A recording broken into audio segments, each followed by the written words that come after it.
Καλημέρα και ευχαριστώ πολύ για την πρόσκληση. Εμείς ευχαριστούμε που ανταποκριθήκατε, κύριε Θεοχάρη, και επειδή έχετε και τις γνώσεις κατάλληλες, γι' αυτό και σας καλέσαμε να μας πείτε πού βρισκόμαστε, διότι πάντα η άποψη δική σας ρίχνει φως, με την έννοια δηλαδή ότι βρισκόμαστε σε μια πολύμηνη καθυστέρηση με το θέμα της αξιολόγησης. Σήμερα έρχεται ο κύριος Μοσκοβισής στην Ελλάδα, θα έχει συναντήσεις, ωστόσο όμως αυτό που βγαίνει από τον Dijsselbloem είναι ότι μην περιμένετε την αξιολόγηση να έχει κλείσει μέχρι το Eurogroup της 20 Φεβρουαρίου. Και πραγματικά, επειδή εσείς τα γνωρίζετε αυτά πολύ καλά τα θέματα, θέλω να μας πείτε τι σημαίνουν όλα αυτά κατά τη γνώμη σας.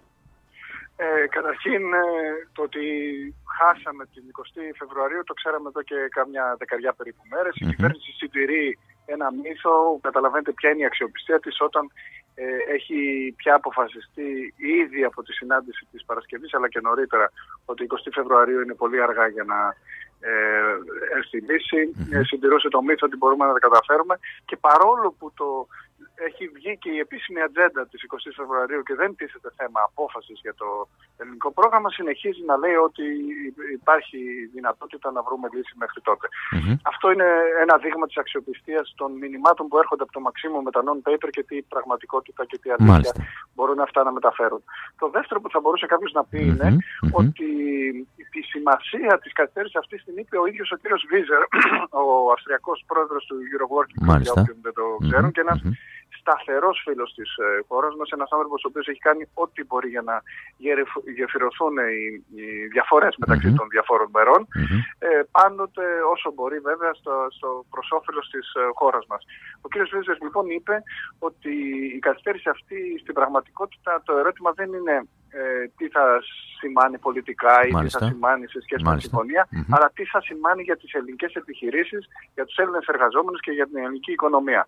Όταν φτάσαμε στο σημείο ο κύριος Βίζερ να νοιάζεται περισσότερο από τον κύριο Τσακαλώτο, τον Υπουργό Οικονομικών, και από τον κύριο Τσίπρα, τον Πρωθυπουργό μας, για την ελληνική οικονομία, για τον Έλληνα εργαζόμενο και τον Έλληνα επιχειρηματία, νομίζω έχουμε φτάσει σε ένα βάθος, τι να πω, έχουμε πέσει πάρα πολύ χαμηλά και δεν καταλαβαίνουμε πια τους ρόλους του καθενός. Κύριε Θεοχάρη, πρακτικά όλα αυτά τι σημαίνουν για εμάς τους φορολογούμενους Έλληνες?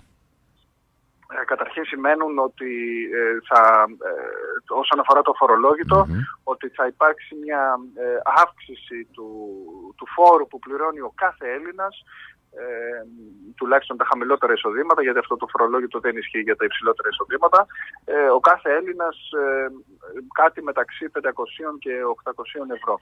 Μάλιστα. Είναι προφανές ότι είναι πάρα πολύ δύσκολο αυτή την περίοδο.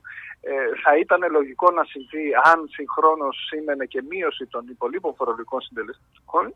Αυτό δεν φαίνεται να συμβαίνει, διότι αντί να είναι δημοσιονομικά ουδέτερο, δηλαδή ό,τι κερδίζουμε από το ΜΕΝ να το αφαιρούμε από κάπου αλλού, στην πραγματικότητα θα είναι ένα μέτρο το οποίο θα είναι εισπρακτικό. Δηλαδή θα πρέπει να φέρει έσοδα για το ελληνικό κράτος.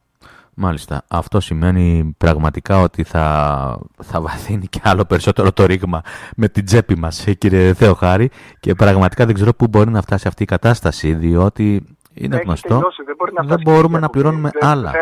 Δεν μπορεί να συνεχιστεί αυτό το πράγμα, και κυρίως δεν μπορεί να συνεχιστεί όταν βλέπουμε ότι αυτά τα χρήματα πηγαίνουν στις μονιμοποιήσεις του κ. Σκουρλέτη. Χθες παρακολουθήσαμε στην Βουλή του κ. Σκουρλέτη να μας λέει ότι πρέπει να νομιμοποιηθούν χιλιάδες συμβασιούχων, ότι δεν είναι δυνατόν να μην το κάνουμε. Δηλαδή αυτή η κυβέρνηση είναι προφανές ότι δημιουργεί γενιές ομήρων και μετά τους μονιμοποιεί για να δημιουργήσει στρατιές πιστών.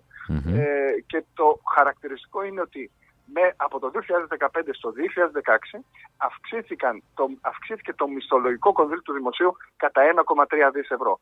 1,3 δις ευρώ, το ξαναλέω για να το καταλάβει και ο τελευταίος Έλληνας πολίτης, είναι η αύξηση των μισθών των δημοσίων υπαλλήλων που έδωσε αυτή η κυβέρνηση, είτε σε νέους δημοσίους υπαλλήλους που προσέλαβε, είτε στους υπάρχοντες με αυξήσεις. Αυτό το πράγμα είναι αδιανόητο την ίδια στιγμή που καταστρέφει την ελληνική οικονομία, πάσχοντας τις τελευταίες καταθέσεις του ελληνικού λαού και αυξάνοντας την φορολογία υπέρμετρο.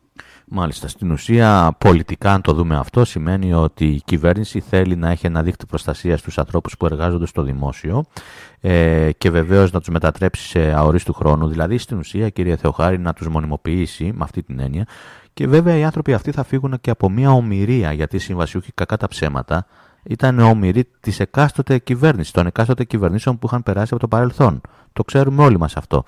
Αυτό είναι καλό για τους εργαζόμενους, αλλά είναι, όπως λέτε, δεν είναι καλό για το σύνολο της οικονομίας. Αυτό θα είχε νόημα εάν δεν είναι έτοιμες οι επόμενες στρατιές ομήρων. Το να πεις ότι σταματάει αυτή η πρακτική και μέχρι εδώ και τελειώνουμε. Απελευθερώνονται, τότε θα είχε νόημα και να το στηρίξω κι εγώ. Σωστό. Αν όμως κάνουμε μια γραμμή παραγωγής στην οποία οι μόνιμοι κάθονται, οι συμβασιούχοι δουλεύουν στη θέση των μονίμων. Μετά από 24 μήνες μονιμοποιούνται διότι καλύπτουν πάγιες και διαρκείς ανάγκες και έτσι αρχίζουν και κάθονται και συνεπώς δημιουργούνται πάλι πάγιες και διαρκείς ανάγκες για να έρθουν οι επόμενοι συμβασιούχοι. Άρα ο φαύλος κύκλος αυτός. Αυτά τα πράγματα είναι αστεία. Αυτά τα πράγματα είναι αστεία. Δηλαδή εδώ πέρα βλέπουμε ακριβώς όλη την παθογένεια του ελληνικού πολιτικού συστήματος. Δεν είναι δυνατόν αυτοί οι πολιτικοί να τολμάνε και να είναι και υπουργοί και να σηκώνουν στη Βουλή και να λένε αυτά τα πράγματα. Μάλιστα. Θέλω να σας ρωτήσω, επειδή έχετε και τις επαφές με την Ευρώπη και γνωρίζετε κάποιους ανθρώπους με τους οποίους συνομιλείτε, θέλω να σας πω κατά πόσο είναι επικίνδυνο ή, εν πάση περιπτώσει, είναι ορατός ο κίνδυνος ενός Brexit, κύριε Θεοχάρη. Κοιτάξτε, είναι προφανές ότι υπάρχουν κύκλοι στην Ευρώπη που αυτό το επιθυμούν. Και ίσως να υπάρχουν και κύκλοι στην Ελλάδα που το επιθυμούν. Οι κύκλοι οι οποίοι έχουν στοχεύσει τις επιχειρήσεις τους εδώ στη χώρα μας και έχουν κρατήσει τα κέρδη και τα χρήματα στο εξωτερικό. Μάλιστα. Και θέλουν να αγοράσουν πάλι η χώρα μας πυρπαρά. Λοιπόν, νομίζω ότι αυτά τα σενάρια όσο υπάρχουν, για να το θέσω από την άλλη μεριά, όσο ακόμα συζητάμε τέτοιου είδους σενάρια, δεν υπάρχει περίπτωση να έρθει ανάκαμψη. Και είναι εγκληματικό να συζητάμε αυτό το ενδεχόμενο την ίδια στιγμή που ελπίζουμε να έρθουν επενδύσεις και να δημιουργηθούν δουλειές, την ίδια στιγμή που έχουμε πάνω από 1 εκατομμύριο ανέργους. Έτσι είναι και πραγματικά ακόμα και το Σόιμπλε που λέει, ας πούμε, για τον Brexit και από την άλλη λέει ανάκαμψη και ανάπτυξη στην Ελλάδα δεν κάνετε τίποτα. Δεν συμβαδίζουν αυτά τα δύο πράγματα μαζί. Δηλαδή και Brexit και ανάπτυξη είναι αυτό που λέτε ακριβώς εσείς. Εκλογές βλέπετε με όλα αυτά? Δεν νομίζω ότι βέβαια εκτιμήσεις κάνουμε αυτή τη στιγμή και κανένας δεν μπορεί να είναι σίγουρος, γιατί είμαστε στην εποχή που τα ατυχήματα είναι πάρα πολύ εύκολα. Και κανείς δεν μπορεί να προγραμματίσει. Ακριβώς. Δεν νομίζω όμως ότι είναι αυτή τη στιγμή προτεραιότητα πρώτη για κανέναν οι εκλογές. Έχω την αίσθηση η κυβέρνηση ότι έχει την ψευδαίσθηση ότι μπορεί να γυρίσει το καράβι, ότι είτε θα γίνει κάπως η συμφωνία και θα βελτιωθούν τα πράγματα, είτε από την άλλη ότι θα υπάρξει τέτοια αναταραχή στην Ευρώπη μετά τις εκλογές που θα την ευνοήσει. Ενδεχομένως μια Λεπέν στη Γαλλία ή δεν ξέρω, ένα άλλο. Ή στην Ολλανδία που τώρα που έχουμε το Μάρτιο εκλογές. Ένα τελευταίο που θέλω να σας... Ξεχνάμε και την Ιταλία, γιατί μπορεί να μην ξέρουμε πότε θα γίνουν, αλλά ξέρουμε ότι θα γίνουν το αργότερο το φθινόπωρο. Οπότε και εκεί πέρα είναι ένα ερώτημα. Άρα δηλαδή έχουμε μπροστά μας πολλές εκλογές με το ενδεχόμενο να αλλάξουν και ηγεσίες και πολιτικές και οτιδήποτε άλλο, ορισμένα κράτη της Ευρώπης και με ό,τι σημαίνει αυτό για τη Γερμανία. Ένα τελευταίο ερώτημα που θέλω να σας κάνω είναι τελικώς τι γίνεται, διότι υπάρχει μια κινητικότητα στο χώρο της κεντροαριστεράς αλλά και στο χώρο της κεντροδεξιάς. Για να σας... ο συνάδελφός σας, ο κύριος Φωτήλας, θα συνεργαστεί με τη Νέα Δημοκρατία, επίσης προερχόμενος από το ποτάμι όπως και εσείς, αλλά είχατε ανεξαρτοποιηθεί νωρίτερα. Εσείς τι ακριβώς, προς τα πού θα κινηθείτε, να το πω έτσι για να μας καταλαβαίνει και ο κόσμος?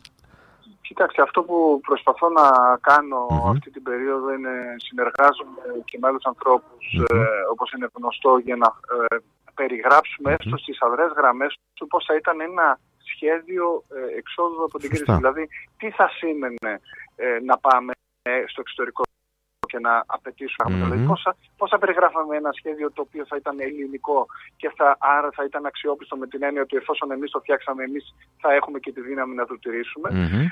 Αυτό νομίζω πρέπει να το προσφέρουμε στο δημόσιο διάλογο. Πρέπει να προσπαθήσουμε να πιέσουμε προς την κατεύθυνση της υιοθέτησής του ιδανικά, αν θέλετε, ως εθνικό σχεδίο στρατηγικής, δηλαδή υπερκομματικά. Και προφανώς επί τη βάση αυτής της προσπάθειας να προωθήσουμε ένα τέτοιο σχέδιο, συζητάω και εγώ με όποιον θα συζητήσω. Αλλά αυτή τη στιγμή επικεντρώνομαι στο να το φτιάξουμε και να μπορέσουμε να το... Μάλιστα. Δηλαδή συζητάτε το ενδεχόμενο, εάν φτιαχτεί αυτό το σχέδιο, ένας οδικός χάρτης με αυτό που νομίζετε κατά τη γνώμη σας ότι μπορεί να βοηθήσει για να βγούμε επιτέλους από αυτή την έξοδο. Σχεδιάζετε και με κάποιους άλλους ανθρώπους το να το παρουσιάσετε και να πάτε όλοι μαζί στην Ευρώπη και να πείτε όλοι αυτό είναι και μπορούμε να το συζητήσουμε? με τη βοήθεια της κυβέρνησης, της αντιπολίτευσης και όλα αυτά. Χρειάζεται προφητηθεί από τους πολιτικούς φορείς αυτή τη στιγμή, οι οποίοι εκπροσωπούν τον ελληνικό λαό. Και συνεπώς νομίζω ότι το πρώτο στάδιο είναι, αφού το πούμε, να συζητήσουμε με όλους αυτούς και να δούμε κατά πόσον υπάρχει στα κόμματα πεδίο συνεννόησης. Που εφόσον υπάρχει σε αυτό το πεδίο, έχω την αίσθηση ότι μπορούμε ισχυρά να το διεκδικήσουμε και από το εξωτερικό. Μάλιστα. Κύριε Θεοχάρη, θέλω να σας ευχαριστήσω πολύ για την δυνατότητα που είχαμε και να συνομιλήσουμε. Να είστε καλά και θα έχουμε την...